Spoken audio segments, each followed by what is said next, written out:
गिरिवरधारी जय गोपीजन जय गिरिवरधारी जय राधा माधव जय कुंज बिहारी जय राधारी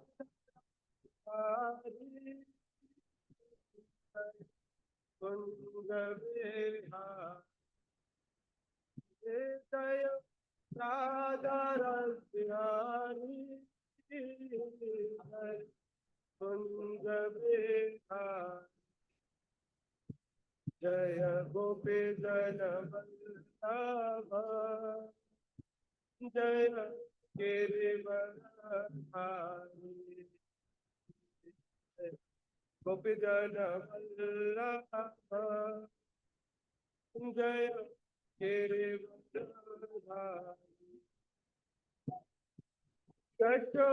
यशोदानंदन व्रज जन रंजन यमुना तीरवनचारि यशोदानंदन व्रज जन रंजन यमुना तीरवनचारि राधा रसियारी जय कुंज बिहारी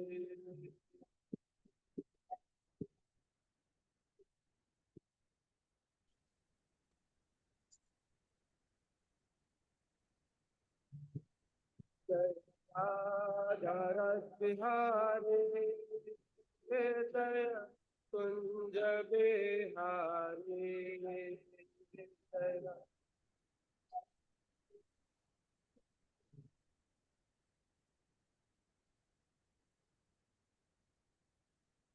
जय गोपी जन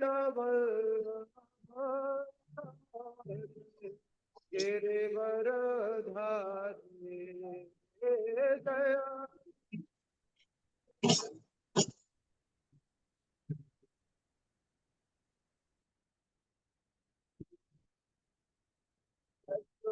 नंदन भज जय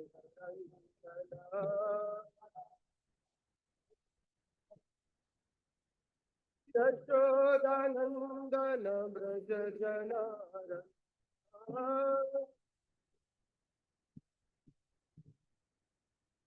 यमुना तीरवनचारि जय कुंज बिहारी यमुना तीरवनचारि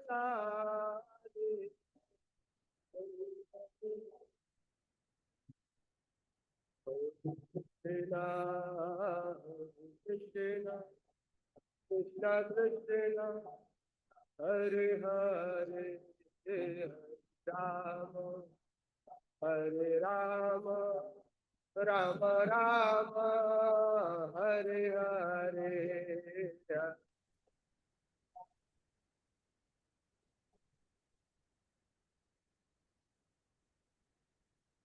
हरे हरे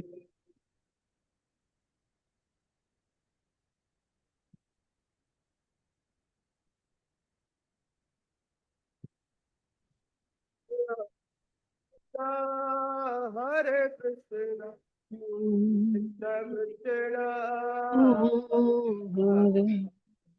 हरे राम राम राम हरे हरे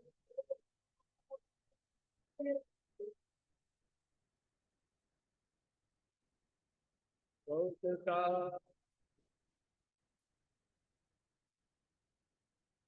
हरे हरे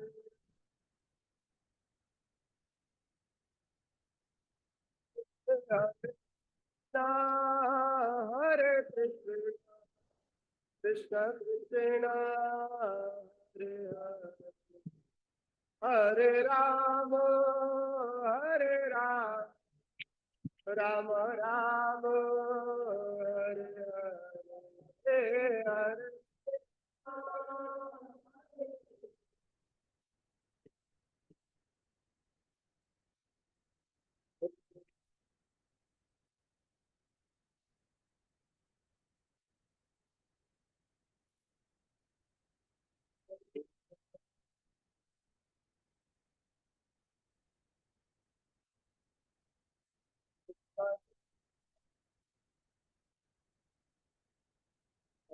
राम राम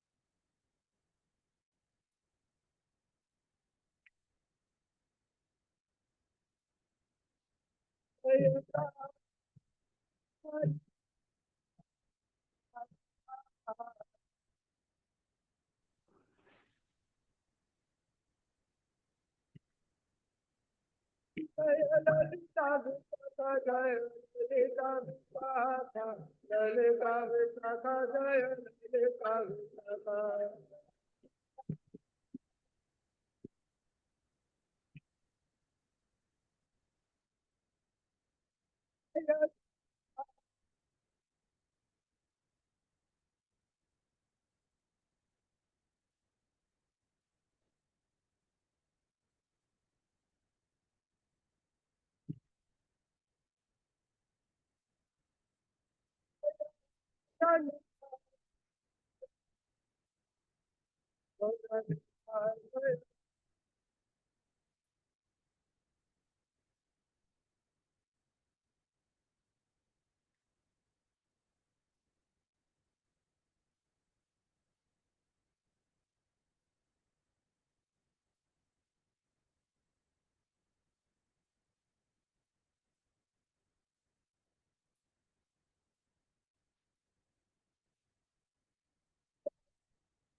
जय गुरुदेव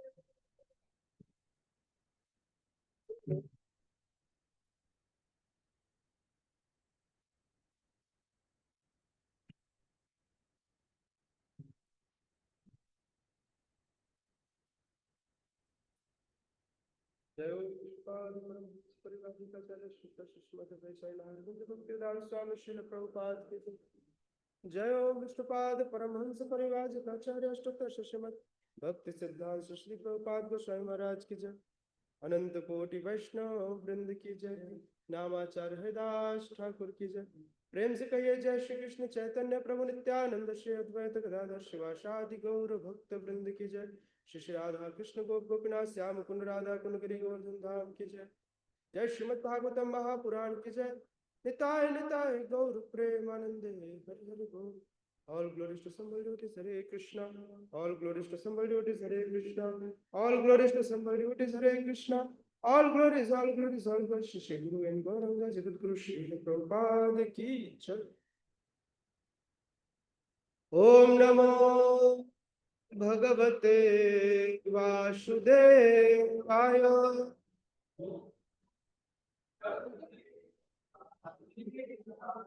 ओम नमो भगवते वासुदेवाय।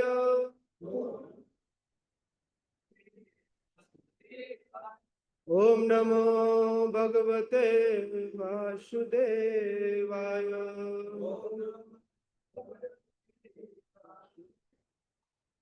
नारायणं नमस्कृत्य नरं चैव नरोत्तमं देवीं सरस्वतीं व्यासं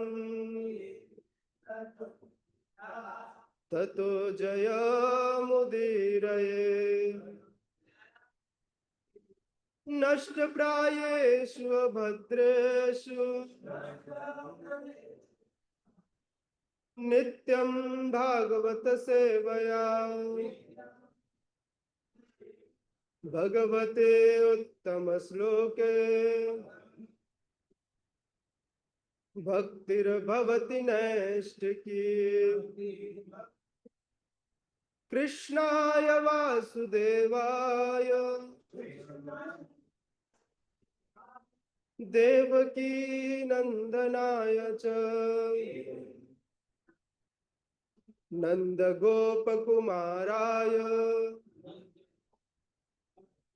गोविंदाय नमो नमः। श्रीमद् भागवतम चतुर्थ स्कंद अध्याय 6। इस अध्याय का शीर्षक है ब्रह्मा द्वारा शिव जी को मनाना। श्लोक संख्या 37। उपविष्टम दर्भमया, पढ़िए। ऋष्याम ब्रह्म सनातनम नारदाय प्रवोचन्तम पृच्छते शृण्वतां सताम्। उपविष्टं दर्भमया ऋष्यां ब्रह्म सनातनम् नारदाय प्रवोचन्तम् पृच्छते शृण्वतां सताम्। उपविष्टं दर्भमया ऋष्यां ब्रह्म सनातनम् नारदाय प्रवोचन्तम् पृच्छते शृण्वतां सताम्। कृपया दोहराइए। उपविष्टं दर्भमया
शब्दार्थ, अनुवाद एवं तात्पर्य। हिज डिवाइन ग्रेस अभय चरणारविंद भक्ति वेदांत स्वामी श्रील प्रभुपाद जी के द्वारा जगत गुरु श्रील प्रभुपाद की।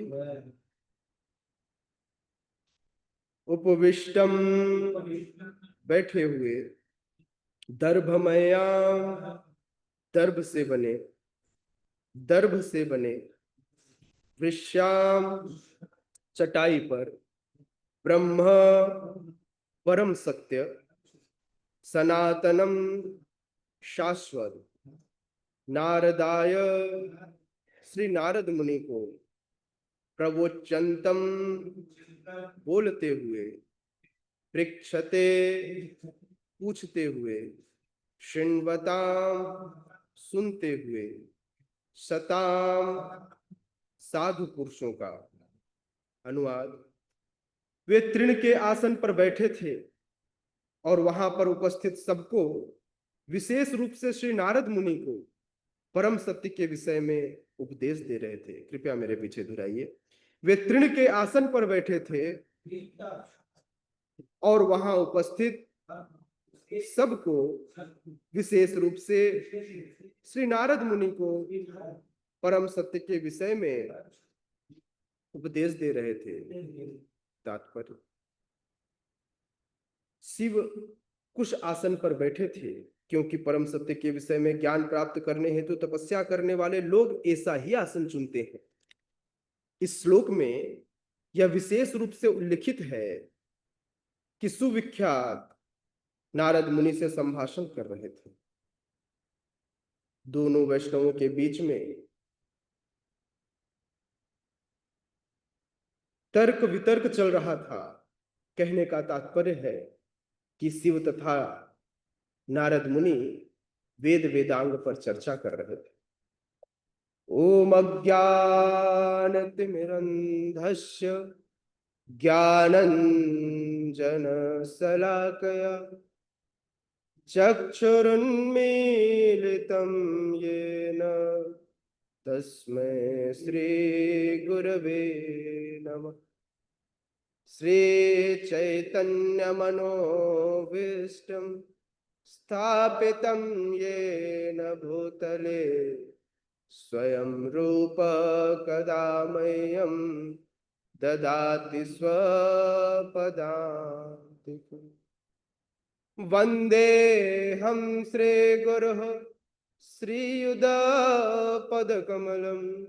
श्रीगुरुन् वैष्णवांश्च श्रीरूपं साग्रजातं सहगण रघुनाथान्वितं तं सजीवं साद्वैतं सावधूतं परिजनसहितं कृष्ण चैतन्य देवं श्रीराधा कृष्ण पादान् सहगण ललिता श्री विशाखान्वितांश्च नमो विष्णुपादाय कृष्ण पृष्ठाय भूतले श्रीमते भक्ति वेदांत स्वामिनिते नामिने। नमस्ते सारस्वती देवे गौरवाणी प्रचारिणे निर्विशेष शून्यवाद पाश्चात्य देश तारिणे। नमो महावदान्याय कृष्ण प्रेम प्रदायते कृष्णाय कृष्ण चैतन्य नामिने गौरत्विषे नमः। नमो ब्राह्मण्य देवाय गो ब्राह्मण हिताय च जगत हिताय कृष्णाय गोविंदाय नमो नमः। हे कृष्ण करुणा सिंधु दीनबंधो जगतपते गोपेश गोपिका कांत राधा कांत नमोस्तुते। तप्त कांचन गौरांगी राधे वृंदावनेश्वरे वृषभानुसुते देवी प्रणमामि हरे प्रिये। नीलाम्बुजश्यामलकोमलाङ्गं सीतासमारोपितवामभागं पाणौ महासायकचारुचापं नमामि रामं रघुवंशनाथम्। वाञ्छाकल्पतरुभ्यश्च कृपा सिन्धुभ्यैव च पतितानां पावनेभ्यो वैष्णवेभ्यो नमो नमः। जय श्री कृष्ण चैतन्य प्रभु नित्यानंद श्री अद्वैत गदाधर श्रीवासादि गौर भक्त वृंद। हरे कृष्णा कृष्णा कृष्णा हरे हरे, हरे राम राम राम हरे हरे। हरे कृष्ण।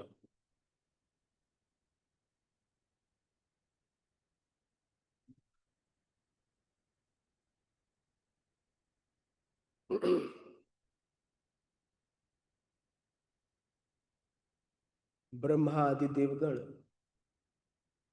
जब कैलाश पर्वत पर भगवान शिव को मनाने पहुंचे तो उन्होंने कैलाश पर्वत पर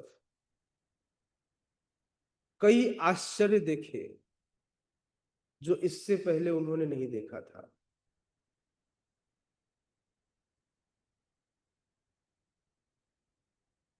शिव जी वहां बैठे श्रीमद् भागवतम का अथवा भगवान के विविध लीलाओं का गुणगान कर रहे थे।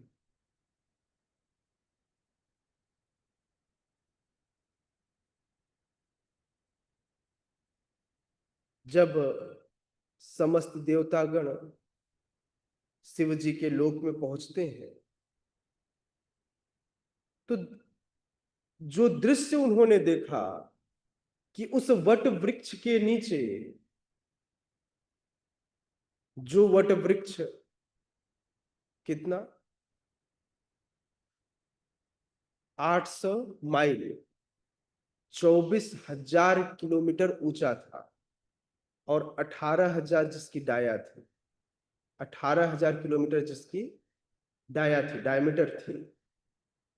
ऐसे वट वृक्ष के नीचे शिव जी बैठ करके इस हरि कथा का आनंद ले रहे थे। तो प्रश्न यह उठता है, क्या शिव जी अकेले थे? नहीं। जब देवगण पहुंचे तो शिव जी अकेले नहीं, शिव जी के साथ 4 कुमार, नारद मुनि और ऐसे सौनक आदि लाखों ऋषि मुनि उस वृक्ष के नीचे मौजूद थे। मतलब कथा चल रही है, कथा वक्ता भी है, कथा श्रोता भी है। फिर प्रश्न यह भी उठता है, क्या कथा सदैव शिव जी करते हैं? नहीं। जैसे हमारे इस कथा मंडप में रोज वक्ता बदल जाता है, वैसे शिव जी आज कहते हैं कल सुनते हैं। कथा होने से मतलब है, एक कहेगा और दूसरा सुनेगा।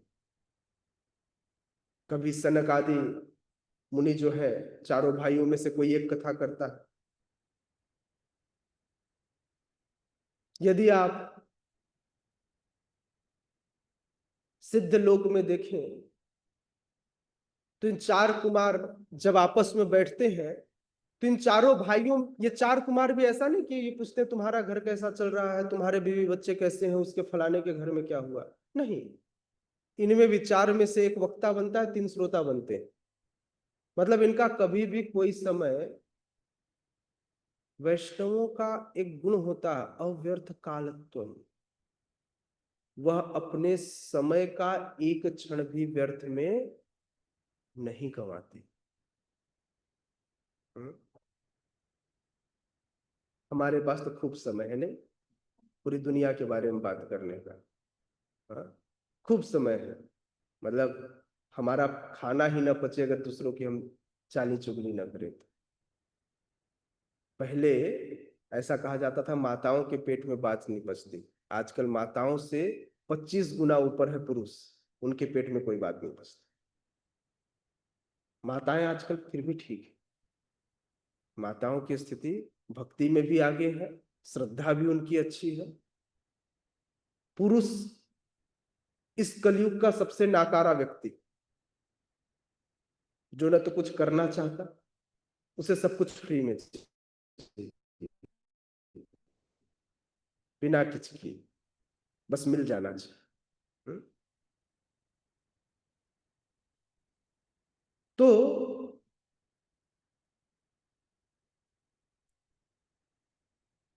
शिव जी वहां बैठकर जो गुह्यकों के स्वामी, गुह्यकों के जो स्वामी हैं, चारों कुमार हैं, ऐसे खूब सारे मुक्तात्मा घेर कर बैठे हुए थे शिव जी को। और शिव जी बड़े गंभीर और शांत मुद्रा में बैठे हुए थे। भरताम गुह्यकर राक्षसा, हाँ, उपास्य मानव अपने साधना में लीन थे।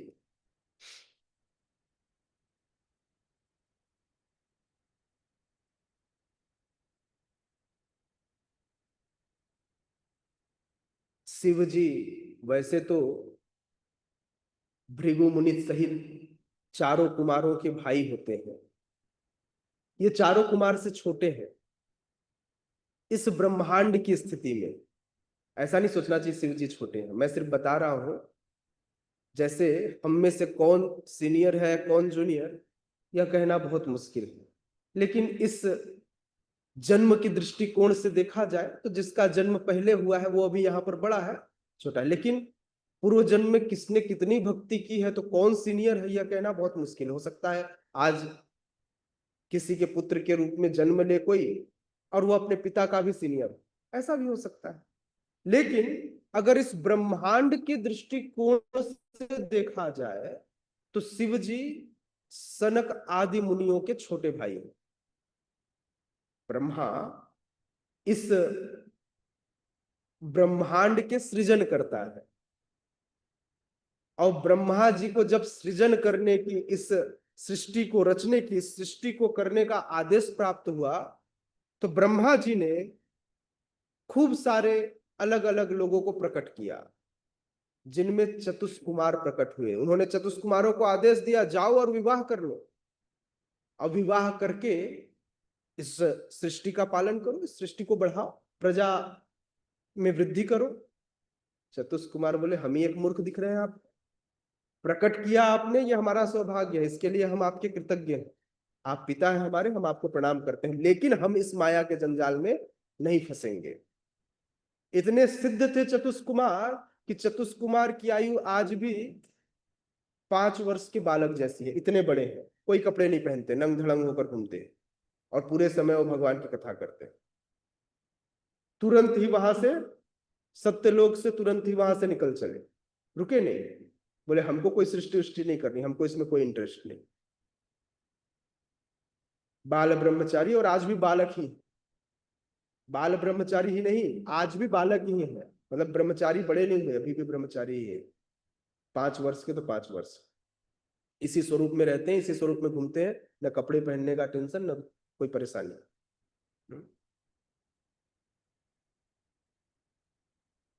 जब अनेक लोगों को प्रकट किया और इन चतुष्कुमारों ने जब मना कर दिया सृष्टि करने से तो ब्रह्मा जी को क्रोध आया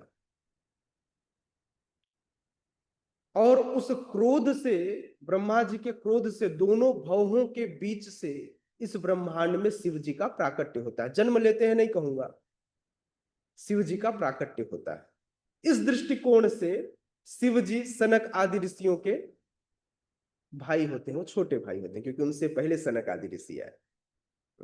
जय श्री राधाराज प्यारी भगवान की, श्री सीताराम लक्ष्मण हनुमान की, श्री गौर निताय की, निताय निताय गौर प्रेमानंद हरि हरि। तो इस दृष्टिकोण से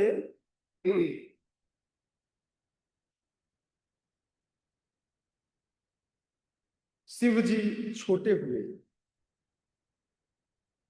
कुबेर आदि देवता भी वहां मौजूद थे। हाँ, ऐसा देखा जा रहा था कि ये जो लोग भी बैठे थे इनसे शिव जी का बड़ा घनिष्ठतम संबंध है, क्योंकि सब बड़े इत्मीनान से शिव जी के साथ बैठते हैं। जैसे मैं और आप साथ में बैठे तो कोई तीसरा व्यक्ति देखेगा तो बोलेगा जरूर इनके बीच में बहुत अच्छा संबंध होगा, है ना। तो उनकी इस सामंजस्य की स्थिति को देख करके समस्त देवताओं ने इस बात का अनुमान लगा लिया कि इनके बीच में संबंध बहुत अच्छा है। वस्तुतः शिव जी भगवान के गुणावतार है, त्रिगुणावतार में से एक अवतार है ना। भगवान के 3 गुणावतार हैं। विष्णु जी सतोगुण अवतार, जिन्हें इस ब्रह्मांड के पालन की जिम्मेदारी दी गई। ब्रह्मा जी रजोगुण अवतार जिन्हें सृजन की जिम्मेदारी दी गई। शिव जी तमोगुण अवतार, अवधि पूरा होने पर जिन्हें विध्वंस की जिम्मेदारी दी गई।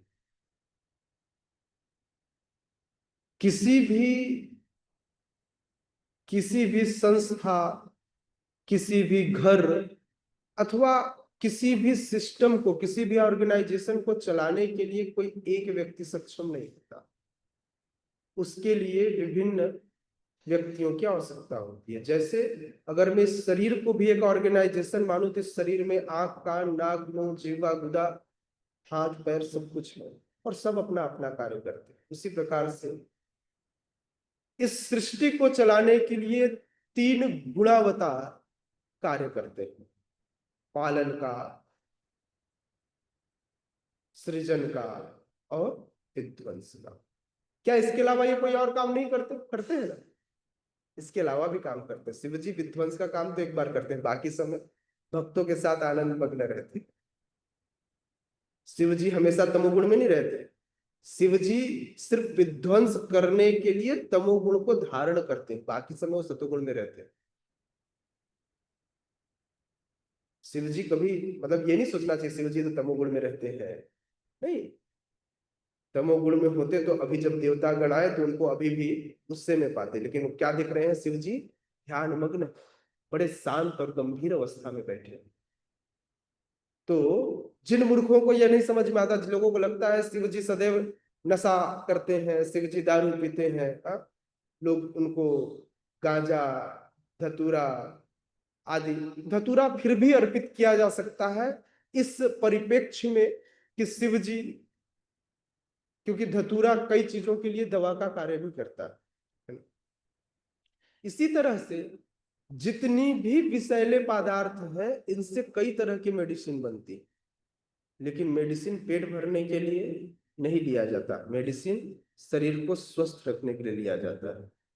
इसी तरह से शराब आदि जितने मादक पदार्थ हैं, ये पेय नहीं है, ये औषधि है जिसका दुरुपयोग आज की मानव सभ्यता करती है।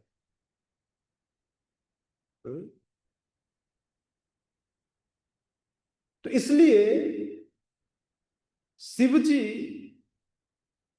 सतगुण में अवस्थित अपने इंद्रिय ज्ञान से पूर्ण रूप से आच्छादित शिव जी अपने निज परिकरों के साथ बैठे हुए दिखाई दिए। शिव जी समस्त जीवों के मित्र हैं। शिव जी के लिए कोई उनका द्वेषी या कोई उनका दुश्मन नहीं। शिव जी क्षमाशील है, कोई कितना भी बड़ा अपराध करे क्षमा कर देते हैं। उनका एक नाम भोलेनाथ भी है, दया के इतने भोले हैं कि जो कुछ मांगा कोई व्यक्ति, कोई बात नहीं लेके चलो।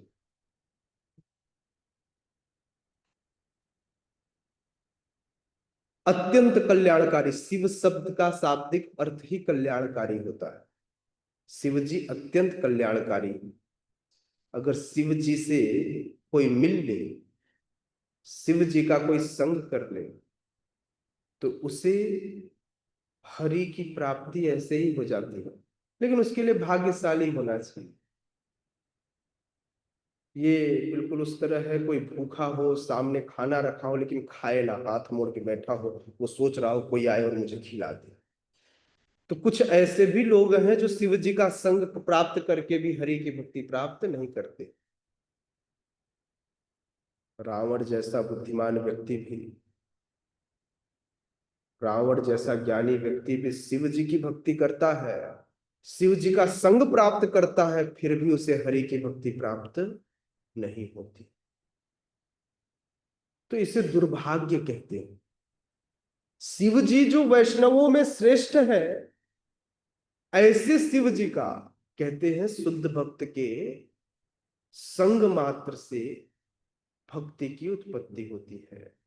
साधु संग सर्वशास्त्र कहे, लव मात्र साधु संग सर्व सिद्धि है। साधु संग, और शिव जी से बड़ा कोई साधु नहीं। जिसने अपने पूर्ण जीवन को साध रखा है हरि की भक्ति में, शिव जी के हर एक क्षण हरि की भक्ति में गुजरते हैं। वे राम नाम के बिना रहते नहीं।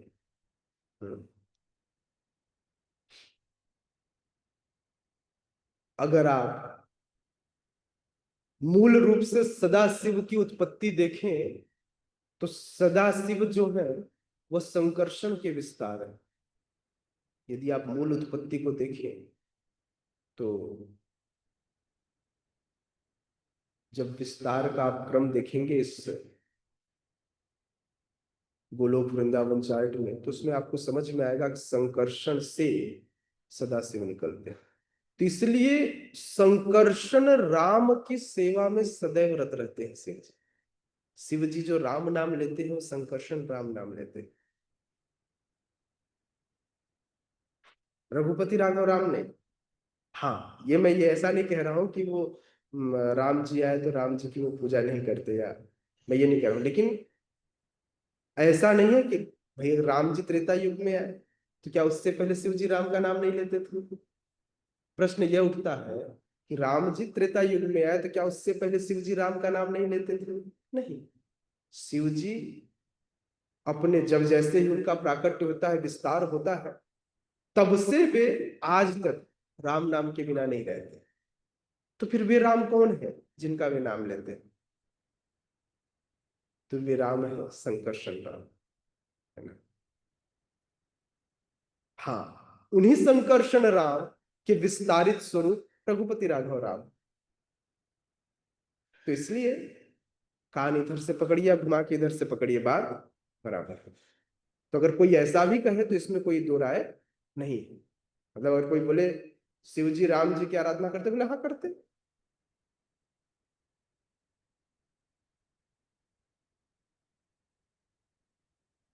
रामेश्वरम क्या मतलब है? दो मतलब बताइए। हरे कृष्ण प्रभु जी। राम के राम नहीं, राम के नहीं, राम के ईश्वर रामेश्वरम नहीं है, ये कर्मधारय समास है। अगर आप रामेश्वरम का शाब्दिक अर्थ देखेंगे तो राम है ईश्वर जिनके, दैट इज रामेश्वर। ये मैं नहीं कह रहा हूं, मैं ये नहीं कह रहा हूं, वाल्मीकि रामायण में वाल्मीकि जी कह रहे हैं।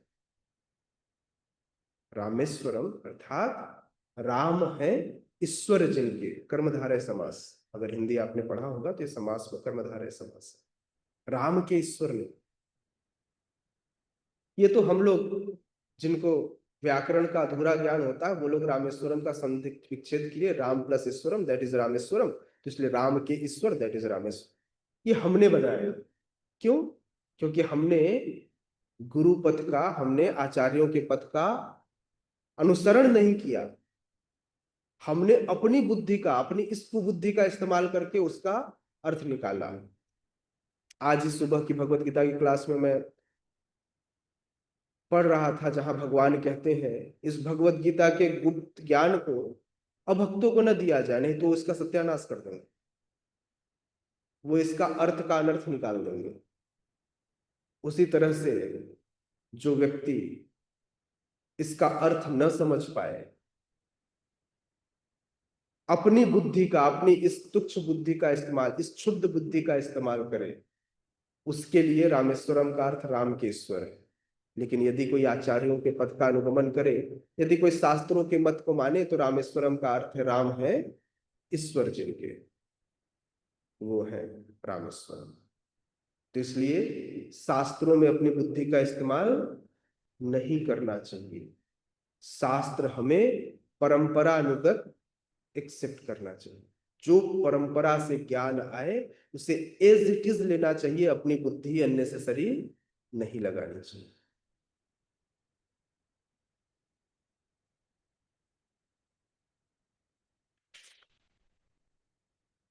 मृग चर्म पे बैठे शिव जी अपनी तपस्या कर रहे थे।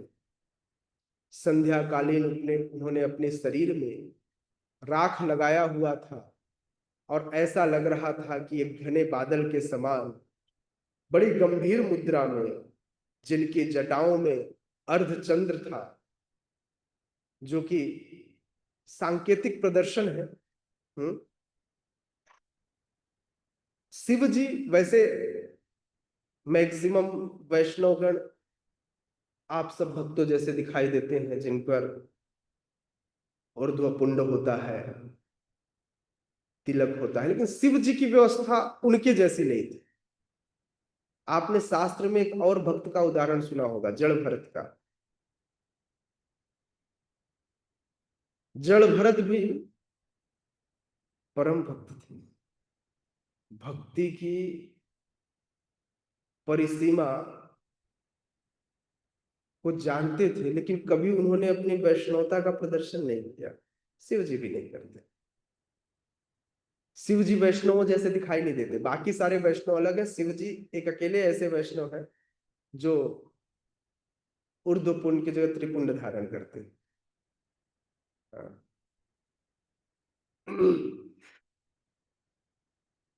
तो इसका मतलब यह नहीं है कि शिव जी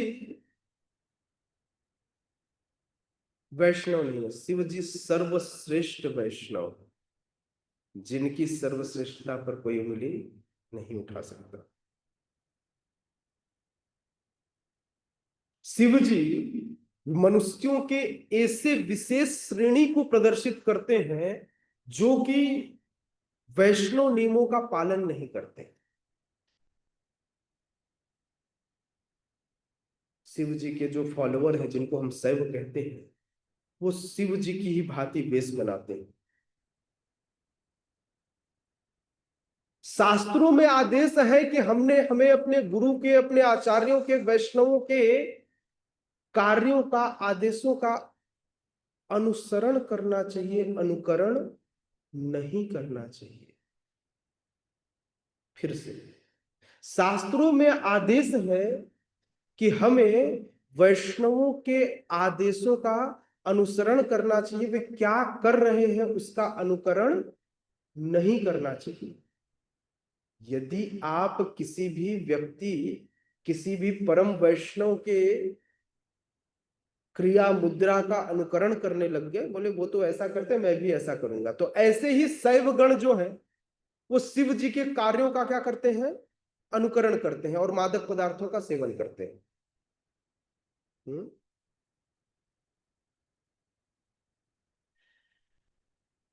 लेकिन जो वैष्णव गण है, वैष्णव धर्म के अनुयायी कभी भी इन आदतों को स्वीकार नहीं करते, वे इससे आगे बढ़ते। यह आज का जो श्लोक है वह इस बात को प्रदर्शित करता है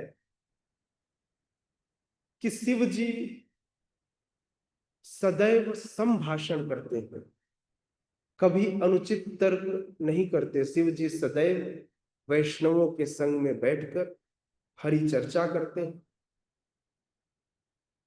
शिव सर्वश्रेष्ठ वैष्णव होने के नाते नारद आदि मुनि को उपदेश दे रहे थे, जिसका विषय था हरि भक्ति। उपदेश किस विषय का था? देखिए, जब भी दो लोग बात करें, हमारे बातों का कोई विषय नहीं होता। हम लोग आते हैं एक दूसरे के बारे में टक टक टक टक बात करते हैं, जैसे मेढक टर्राता है वैसे टर टर टर टर बात करते हैं, निकल जाते हैं। शिव जी और वैष्णवों के बीच में, नारद मुनि के बीच का एक विषय था हरि भक्ति। चर्चा केवल उस भक्ति की थी।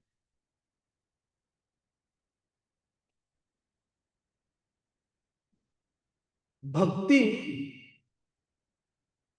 तभी हो सकती है जब एक श्रोता हो और एक वक्ता हो।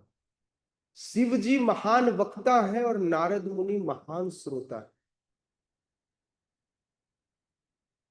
नारद मुनि के अंदर ये ऐसी गुण है कि नारद मुनि पूरे जीवन भर बैठकर सुन सकते हैं, और हम लोग वो हैं कि एक दिन के बाद दूसरे दिन सुना नहीं जाता। नहीं लगता है जो अंदर भड़ास बैठी है उसको निकाल देना। हाँ, बोले रोज इसी का सुनेंगे क्या? बड़ा आया व्यास आसन पे बैठ के बता करिए, तो हमसे नहीं सहा जाता, नहीं सुना जाता। लेकिन हमें वैष्णवों के गुणों को सीखना चाहिए। नारद मुनि श्रोता है, और ऐसे श्रोता नहीं, श्रील प्रभुपाद कह रहे हैं नारद मुनि जैसा कोई महान श्रोता नहीं। हम्म? वैदिक ज्ञान का सबसे प्रमुख विषय ही भक्ति है। वैदिक ज्ञान में कोई दूसरा विषय नहीं। तो इसलिए इस भक्ति अनुगत विषय को अपने हृदय में धारण करके हमें भी सदैव एक दूसरे से इसी भक्ति को विषय बनाकर बात करनी चाहिए। हमारे पास कोई दूसरा विषय नहीं होना चाहिए, बाकी सारी सेकेंडरी।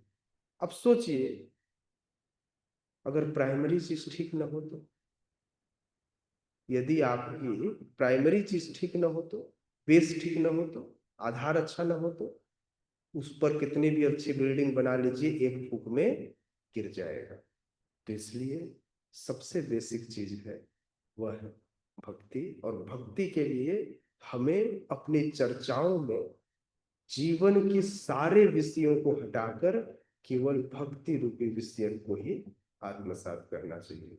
श्रीमद् भागवतम महापुराण की, वैष्णवराज भगवान शिव की, निताय निताय गौर प्रेमानंदे, Jagat Guru Shri Prabhupada. Thank you so much. Hare Krishna.